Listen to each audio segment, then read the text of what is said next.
Ġimgħa ilu l-Ministru Ostingat ħabbar il-5 bidla fi 3 xhur fir-rotot ta' trasport pubbliku. Iżda l-problemi l-antiki għadhom jippersistu għal ħafna, inkluż l-istudenti universitarji. Student li tkellem ma' One News u li qed jirrepeti l-ewwel sena li ġbidel il-kors fl-università esprima tħassib tiegħu li se jitlef l-aħħar ċans biex ikompli jistudja għaliex bl-arriva qed jasal dejjem tard.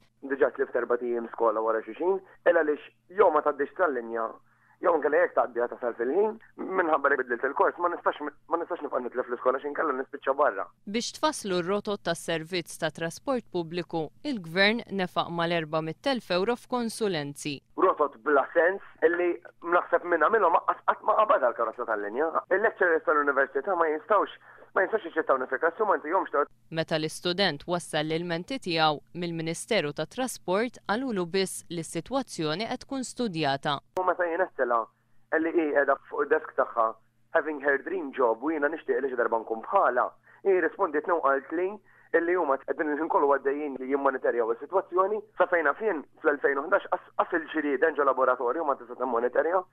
Aħseb wara fuqna l-istudenti li jisna l-futur ta' dan il-pajjiż.